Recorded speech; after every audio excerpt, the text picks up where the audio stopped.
All right, there's a lot going on with the Steubenville case, including some breaking news today. But the whole sad drama didn't end with the guilty verdicts. This case isn't about social media. This case isn't about big red football. And it is the court's decision. This case is about a 16-year-old girl who was taken advantage of, toyed with, and humiliated. That both of the defendants are hereby adjudicated delinquent. I'm sorry, I didn't want to. We can't put this thing to bed. I would truly like to apologize to. We cannot bring finality to this without the convening of a grand jury. Well, that grand jury meets Monday to see if more people will be charged in the case. David Benkowski is an attorney and law professor near Cleveland. This case could actually break open all over again. What do you see happening? You're right there in the middle of it all, David. Well, Mike DeWine is a junkyard dog when it comes to chasing down people. That's the Ohio Attorney General. And he's a former prosecutor, he's a former U.S. Senator, and you have to understand his personal life. This is a man with 8 children. This is a very religious man. This is somebody whose yearly fundraiser is a local ice cream social. So this is somebody who's really going to want to hold the adults accountable for anything they may have done wrong in this case. And the grand jury started meeting at the end of April. They met for a few weeks, and they took a few weeks off to get more evidence, most likely digital evidence, most likely things like text messages, computer items, pictures, that type of thing. And again, the Attorney General did confirm that they will reconvene the grand jury on Monday, and I suspect they'll move quickly, and I suspect more charges will be coming. And what could that mean for the town? Well, you know, the town really isn't going to have closure until all these questions are answered.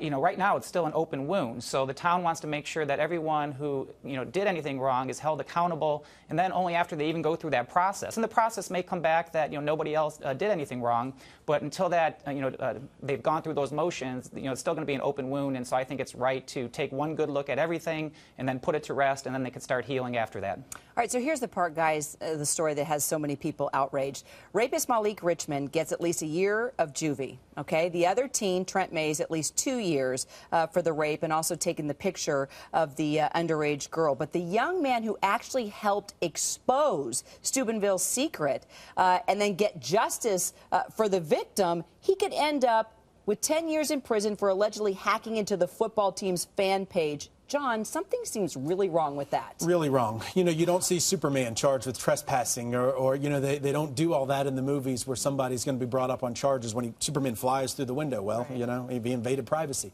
Here you do. And it's ridiculous that you've got somebody trying to fight crime in his own way, but he is violating privacy issues at the same time. It's up to the discretion of the prosecutor, and I think they just need to let him go on this. And this is the tough part, because it feels like, you know, what we've been saying on this show and in other areas is we want kids to speak up. We want people to say, here, I see something, I'm saying something. This is what happened. I got to tell somebody. He did it. He kind of did it in the wrong way, which is why he's getting in trouble. But at the same time, this was tragic, what was happening to this girl, and somebody needed to speak up. Kind of ties into what we were saying earlier. I understand you know, what you're going after. But bottom line is this, you have to have common sense about this. He shouldn't get more time than the actual perpetrators, exactly. But at the same time, there are privacy laws that are going to come into effect. You don't want somebody just arbitrarily just hacking into your email account, your personal accounts. So I get that, but you got to use some common sense with this as well. Well, let me tell me if this is common sense. So the 2 sex offenders, these 2 high school football players, they're going to go to a facility. You know, it's not like a prison. It's a facility for sex offenders. No gray bars, high fences, locked doors.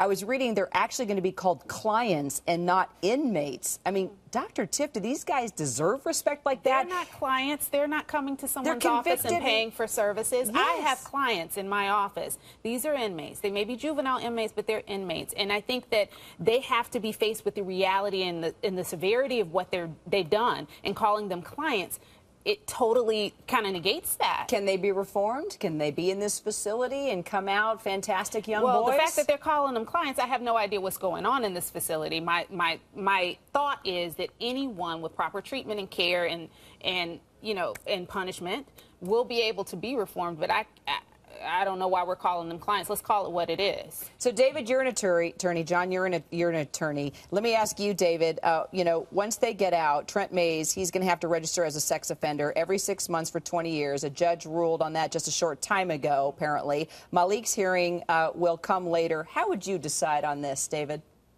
Well, I love the Superman analogy because Superman does fight for the defenseless, and what these boys did was truly terrible. I mean, you know, they were the star football players, and they did these terrible things to this girl, so they should be labeled as what they are. They were found, you know, adjudicated as delinquent, if you will, and they should be labeled as such, and we shouldn't be so quick to give leniency here.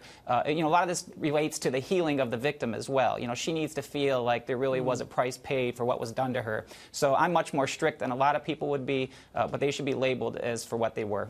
Esquire Phillips? You see it in bullying cases at school, where the school will trip over themselves to try to make sure the bully's rights to education are dominant and forget the victim here. And that's exactly what's going on.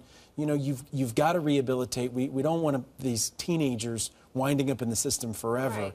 But they did do something wrong, and they've got to pay the punishment. Final thought. I want to get you in here. Well, bottom line is, I understand everything what you're saying, and again, you can't just justify someone hacking into someone's personal account. Where do you draw the line? If there's a personal agenda against someone, do you have the ability to go into their personal files and their records?